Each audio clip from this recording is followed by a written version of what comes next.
আসসালামু আলাইকুম ভিউয়ার্স, আজকে আমি আপনাদেরকে এই সাতকরাটা কিভাবে গরুর মাংস দিয়ে রান্না করতে হয় তা দেখিয়ে দেব এবং সাতকরাটা কিভাবে কাটতে হয় তাও আমি সুন্দর করে দেখিয়ে দিব।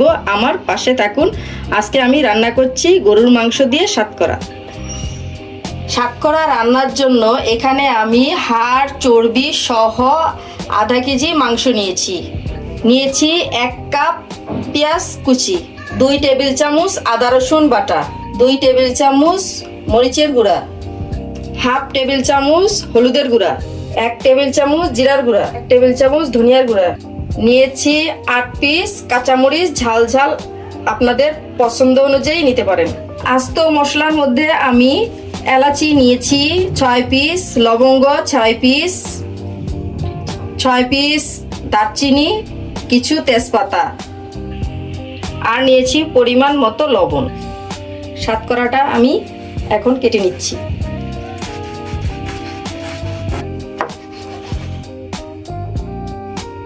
সাতকরাটা এখানে আমি অর্ধেক ব্যবহার করব, তাই আমি অর্ধেক পিস নিয়ে নিয়েছি। সাতকরার গরুর মাংসের রেসিপিটা সিলেটের অনেক ঐতিহ্যবাহী রেসিপি, এটা খেতেও অনেক মজা, তাই আপনারা মনোযোগ সহকারে দেখুন। এটা তৈরি করলে অনেক খেতে সুস্বাদু হয়, তাই আমি সুন্দর করে সাতকরাটা কেটে নিচ্ছি। এখানে আমি এরকম পিস করে সাতকরাটা কেটে নিয়েছি। এখানে ভিতরের অংশটা ফেলে দিয়েছি, শুধু খোসাটাই এখানে ব্যবহার করতে হবে। এই যে দেখেছেন কিভাবে পিস করেছি। এখন আমি সাতকরাটা একটি বাটিতে উঠিয়ে অল্প একটু লবণ ছড়িয়ে ভালো করে মেখে লবণে নেব, তাহলে কোনো রকম তেতো ভাব লাগবে না, সুন্দর হবে। তাই আমি একটু মেখে ধুয়ে নিচ্ছি। এই যে আমার সাতকরাটা রেডি হয়ে গেছে।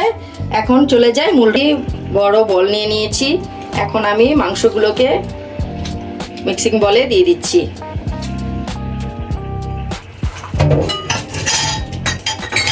তারপর দিয়ে দিচ্ছি পেঁয়াজ কুচি। এখানে পেঁয়াজের কুচিগুলো ভালো করে মধ্যে একটু নরম করে নিতে হবে। আমি আজকে মাংসটা মাখিয়ে বসাবো।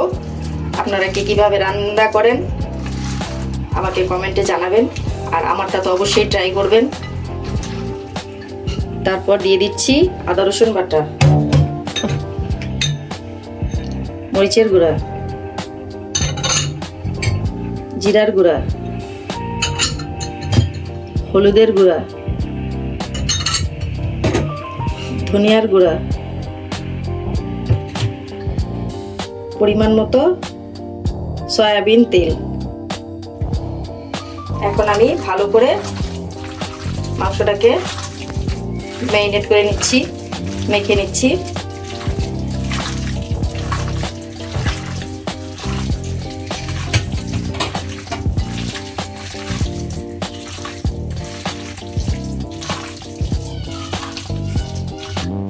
তারপরে দিয়ে দিচ্ছি পরিমাণ মতো লবণ, আস্ত মশলাগুলো। এখানে আমি একটি প্যানে আরেকটু পরিমাণের তেল দিয়ে একটু গরম করে নিচ্ছি। তেলটা হালকা গরম হলে ম্যারিনেট করা মাংসগুলো আমি এক এক করে এখানে দিয়ে দিচ্ছি। এখন আমি মাংসটা দিয়ে এখানে বাটিটা ধুয়ে একটু পানি অ্যাড করে দিচ্ছি। এখন আমি ঢাকনা দিয়ে ঢেকে দেব 10 মিনিটের জন্য। এখানে মাংসের গায়ে যেই পানিটা আসছে এটা উঠে আসবে। 10 মিনিট হয়ে গেছে। এখন আমি তুলে দিচ্ছি গরুর মাংসের গায়ে যেই পানিটা আছে পানিটা উঠে এসছে। এখন আরও নেড়ে চেড়ে আমি কিছুক্ষণ প্রায় 15-20 মিনিটের মতো ঢেকে এটাকে ভালো করে কষাতে থাকবো। মাংসটা আমার প্রায় 80% হয়ে এসছে। এই যে দেখুন তেল উঠে গেছে। এই অবস্থায় আমি এখন ধুয়ে রাখা সাতকরাগুলো দিয়ে দিচ্ছি। তারপরে আমি এটা ভালো করে নেড়ে দিচ্ছি।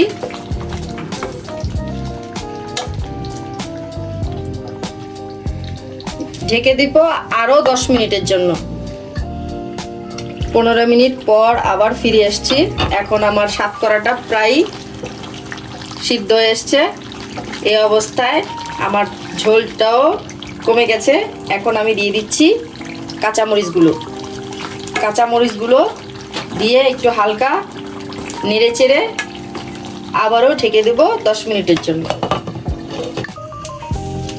10 মিনিট পরে ফিরে এসেছি। এখন আমার সাতকরাটা অলরেডি হয়ে গেছে। সাতকরাটা পুরো রান্না করতে আমার 1 ঘন্টা সময় লেগেছে, গরুর মাংসটা সিদ্ধ হওয়া পর্যন্ত। এই যে দেখুন সাতকরাটা সুন্দর সিদ্ধ হয়ে গেছে। এখন পরিবেশন করে ফিরে আসছি। তৈরি হয়ে গেল আমার সিলেটের ঐতিহ্যবাহী মজাদার সাতকরা দিয়ে গরুর মাংস। আমার রেসিপিটি অবশ্যই ফলো করবেন। আমার রেসিপিটি যদি ভালো লেগে থাকে তাহলে লাইক, কমেন্ট এবং শেয়ার করতে ভুলবেন না। আর আমার চ্যানেলটি অবশ্যই সাবস্ক্রাইব করে রাখবেন, বেল আইকনটি বাজিয়ে রাখবেন নতুন নতুন রেসিপি পাওয়ার জন্য। আর যারা সাবস্ক্রাইব করেছেন তাদেরকে অসংখ্য ধন্যবাদ।